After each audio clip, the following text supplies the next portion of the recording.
नमस्कार दोस्तों, आज हम सुनेंगे शनिदेव व्रत कथा। शनिदेव को ग्रहों का राजा कहा जाता है। भगवान भोलेनाथ ने इन्हें न्याय के देवता की उपाधि दी है। शनिदेव को बहुत जल्दी क्रोध आता है। इसी क्रोध की वजह से पिता सूर्य से इनकी नाराजगी बनी रहती है। इनके क्रोध से सभी बचने की कोशिश करते हैं, वरना व्यक्ति पर मुसीबतों का पहाड़ टूट पड़ता है। इसीलिए इन्हें प्रसन्न करने के लिए शनिवार व्रत रखा जाता है। व्यक्ति शनि दोष से बचने और उन्हें शांत रखने के लिए अनेक उपाय करता है। शनि कृपा से व्यक्ति को सुख और वैभव की प्राप्ति होती है। जो लोग शनिवार का व्रत करते हैं उनको पूजा के समय शनिवार व्रत कथा का श्रवण करना चाहिए। चलिए शनिदेव व्रत कथा प्रारंभ करते हैं। एक बार सभी 9 ग्रहों सूर्य, चंद्र, मंगल, बुध, बृहस्पति, शुक्र, शनि, राहु और केतु में बहस हो गई, कौन सबसे बड़ा है। आपस में लड़ने के बाद सभी देवराज इंद्र के पास पहुंच गए। इंद्र असमंजस की स्थिति में निर्णय नहीं ले सके, परंतु उन्होंने सभी ग्रहों को सुझाव दिया कि पृथ्वी पर राजा विक्रमादित्य ही इसका फैसला कर सकते हैं, क्योंकि वो बहुत ही न्यायप्रिय राजा हैं। सभी पृथ्वी पर राजा विक्रमादित्य के पास गए और अपने आने का कारण बताया। राजा उनकी समस्या को सुनकर बहुत परेशान हो गए। उनका चिंतित होना लाजमी था, क्योंकि जिसको भी किसी से छोटा बताया तो वही गुस्सा कर जाएगा। राजा के काफ़ी सोच विचार के बाद उन्हें एक उपाय सूझा। उन्होंने स्वर्ण, रजत, कांस्य, पीतल, सीसा, रागा, जस्ता, अभ्रक और लोहे से 9 सिंहासन का निर्माण करवाया। उन्हें उपयुक्त क्रम में रख दिया गया। सबसे निवेदन किया गया कि क्रमानुसार सिंहासन पर आसन ग्रहण करे। शर्त रखा गया कि जो सबसे अंतिम में सिंहासन पर आसन ग्रहण करेगा वही सबसे छोटा माना जाएगा, जिसकी वजह से शनिदेव सबसे बाद में आसन प्राप्त कर सके और सबसे छोटे कहलाए।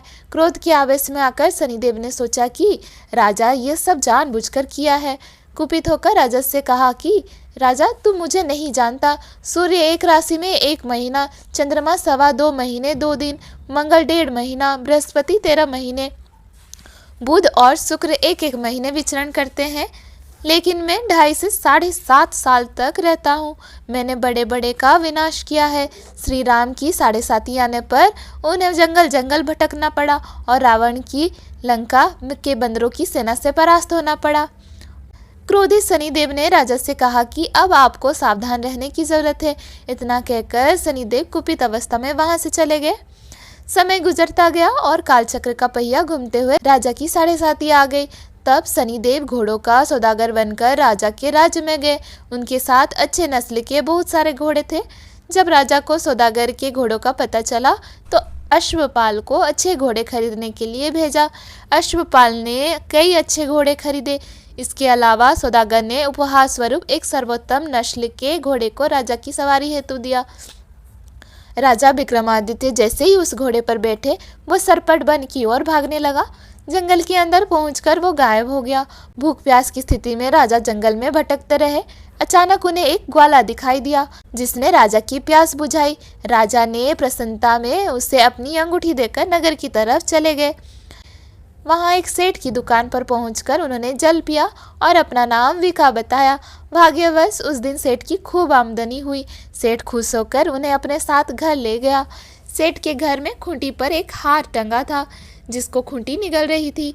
कुछ ही देर में हार पूरी तरह से गायब हो गई। सेठ वापस आया तो हार गायब था। उसे लगा कि विका ने ही उसे चुराया है। सेठ ने विका को कोतवाल से पकड़वा दिया और दंड स्वरूप राजा उसे चोर समझकर हाथ पैर कटवा दिया। अपंग अवस्था में उसे नगर के बाहर फेंक दिया गया। तभी वहां से एक तेली निकल कर आया, जिसको विका पर दया आ गई। उसने विका को अपनी गाड़ी में बैठा लिया। विका अपनी जीभ से बेलों को हाँकने लगा। कुछ समय पश्चात राजा की शनि दशा समाप्त हो गई। वर्षा काल आने पर विका मल्हार गाने लगा। एक नगर की राजकुमारी मन भावनी ने मल्हार सुनकर मन ही मन प्रण कर लिया कि जो भी इस राग को गा रहा है वो उसी से ही विवाह करेगी। उन्होंने दासियों को खोजने के लिए भेजा, परंतु वापस आकर उन सभी ने बताया कि वो एक अपंग आदमी है। राजकुमारी यह जानकर भी नहीं मानी और अगले ही दिन वो अनशन पर बैठ गई। जब लाख समझाने पर राजकुमारी नहीं मानी, तब राजा ने उस तेली को बुलावा भेजा और विकास से विवाह की तैयारी करने के लिए कहा। विका से राजकुमारी का विवाह हो गया। एक दिन विका के स्वप्न में शनिदेव ने आकर कहा कि देखा राजन, तुमने मुझे छोटा बताकर कितना दुख झेला है। राजा ने क्षमा मांगते हुए हाथ जोड़कर कहा कि हे शनिदेव, जैसा दुख मुझे दिया है किसी और को ऐसा दुख मत देना। शनिदेव इस विनती को मान गए और कहा कि मेरे व्रत और कथा से तुम्हारे सारे कष्ट दूर हो जाएंगे। जो भी नित्य मेरा ध्यान करेगा और चींटियों को आटा डालेगा, उसकी सारी मनोकामना पूर्ण हो जाएगी। शनिदेव ने राजा को हाथ पैर भी वापस दिए। दूसरे दिन जब सुबह राजकुमारी की आंख खुली तो वो आश्चर्यचकित हो गई। विका ने मनभावनी को बताया कि वो उज्जैन का राजा विक्रमादित्य है। मनभावनी खुशी से फूले नहीं समा रही थी। राजा और नगरवासी सभी अत्यंत प्रसन्न हुए। सेठ ने जब ये सुना तो वो पैरों पर गिरकर क्षमा मांगने लगा। राजा ने कहा कि यह शनिदेव के कोप का प्रभाव था और उसमें किसी का कोई दोष नहीं है। सेठ ने निवेदन करते हुए कहा कि मुझे शांति तभी मिलेगी जब आप मेरे घर चलकर भोजन करेंगे। सेठ ने कई प्रकार के व्यंजनों से राजा का सत्कार किया। जब राजा भोजन कर रहे थे तभी जो खूंटी हार निगल गई थी वही अब उसे उगल रही थी। सेठ ने अनेक मोहरे देकर राजा का धन्यवाद किया और अपनी कन्या सिकंदरी से पाणी ग्रहण का निवेदन किया। राजा ने सहर्ष स्वीकार कर लिया। राजा अपनी दोनों रानियों मनभावनी और सिकंदरी को लेकर उज्जैनी नगरी लौट आए। सारे नगर में दीपमाला और खुशी मनाई। राजा ने घोषणा करते हुए कहा कि मैंने शनिदेव को सबसे छोटा बताया था, लेकिन असल में वही सर्वोपरि है। तब से सारे राज्य में शनिदेव की पूजा और कथा नियमित होने लगी। सारी प्रजा के बीच खुशी और आनंद का वातावरण बन गया।